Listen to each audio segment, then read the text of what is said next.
Now we're going to find the number of terms in a finite arithmetic sequence. Finite means the list will stop. If I just have an arithmetic sequence, it can go on forever. But when I stop the list at a certain term, it is finite. So let's consider this sequence, 7, 11, 15, going up to the value of 59. We want to find the number of terms in this sequence. Well, the old-fashioned way would be we could make the list out until we got to 59 and we could count them. An easier way is to look at the explicit formula. I have a sub n equal to a sub 1 plus the common difference of d times n minus 1. Well, the first term is easy to identify. It's 7. The common difference, well, we can find that. It looks like I'm adding 4 each time, so I'll have a plus 4 here. And then I'm going to use my algebra skills to solve for the missing piece, because the last term, a sub n, is 59. So let's look. A sub 1, as I said, is 7. That's the first term in the sequence. The common difference, d, is 4, because we said we're adding 4 each time.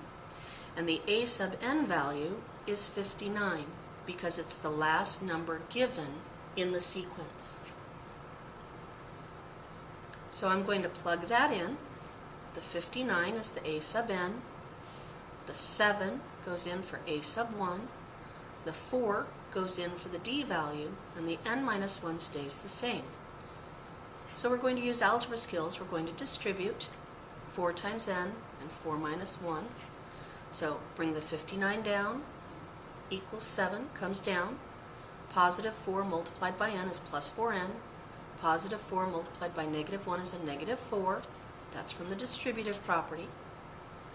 Now we need to go back and we collect our like terms. So the 59 came straight down.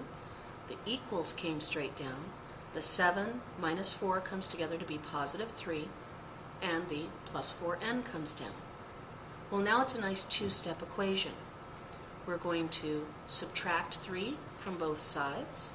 And from the subtraction property, we get that 56 is equal to 4n. Remember that when two things are written side by side, that means to multiply. So we will undo that by dividing both sides by 4. And 56 divided by 4 is 14. If n is 14, that means there are 14 terms in this particular sequence. Let's try it again. I have 21, 29, 37, going up to the value of 109. Remember, the three key pieces we need to find are, we need to find the first term, a sub 1. We need to find the common difference. This list increases by 8 each time. And we need to know the last term, a sub n, which is 109.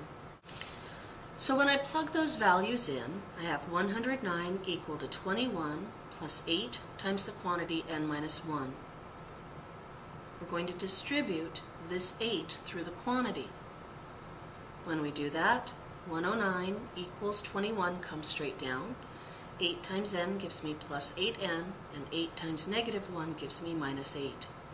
Now I'm going to take these two terms, because they're alike, and I'm going to combine them. Now be careful, this is a 21 and a minus 8, or a 21 and a negative 8. When I combine those, they become 13. So I now have 109 equals 13 plus 8n. Now it's a nice two-step equation. How do we get rid of the 13? That's right, we subtract it. So we're going to have that 96 is equal to 8n. Now, what should we do to get the n totally alone? That's right, we're going to divide. So our n value is 12. Well, what does this mean?